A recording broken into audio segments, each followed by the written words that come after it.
طيب وعايزين نطمن عليك يا سعد في البدايه. يعني الفتره اللي فاتت اعتقد انت ما شاء الله يعني مركز جدا في الدوري وبادي اول 3 لقاءات بشكل كويس جدا. انت من اللعيبه الرجاله جدا، من اللعيبه المحترمه جدا اللي بتحافظ على نفسها. يعني عديت الفتره اللي بعد نهائي كاس يا سعد وخلاص ونسيتها وهترجع ان شاء الله للمستوى اللي كل الناس بتعهدوا عنك؟ والله يا ابراهيم، يعني نهائي الكاس او الفتره اللي فاتت ما كانتش بالنسبه لي امم حاجه سيئه او حاجه وحشه. امم مباراه احنا خسرناها.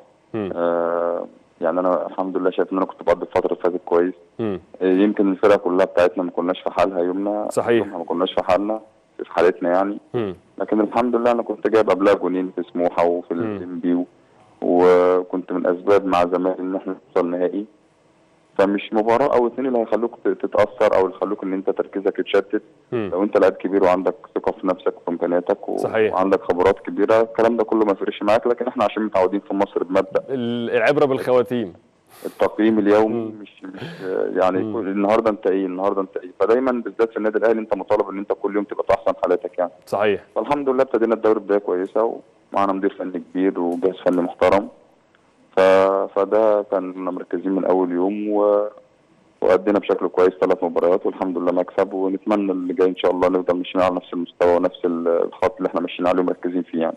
ان شاء الله. سعد، هل في اي اتصال بينك وبين الجهاز الفني لمنتخب مصر؟ يعني هل كان في اي اتصال هاتفي، اعتذار عن عدم الاستدعاء او الاطمئنان على مستواك؟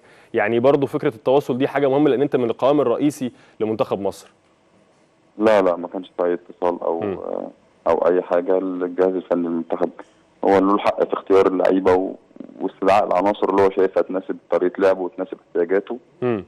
فما فيش اي حاجه وانا شايف ان هي مش يعني المفروض ان هي ما يبقاش فيها يعني اتصال او اعتذار، لان دي كوره ودي وجهات نظر صحيح. ولازم تحترم يعني. صحيح.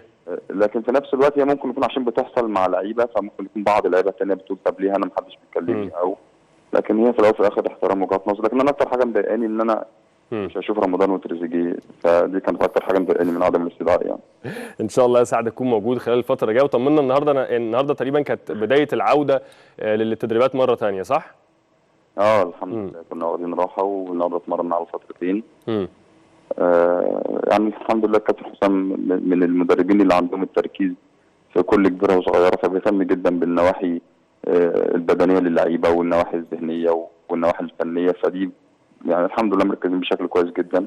م. حتى احنا بنتمرن فترتين، خلصنا الفتره الاولى وريحنا في مكان معين عشان ناخد فتره راحه وكملنا الفتره الثانيه. م. والحمد لله شغالين بشكل كويس جدا، سواء ناحيه بدنيه او ناحيه فنيه يعني. ربنا يكرمك يا سعد اكتر واكتر يا رب، ان شاء الله تحافظ على مستواك وتزيد عنه كمان. انت تستاهل كل خير من اللعيبه الرجاله والمحترمه والملتزمه.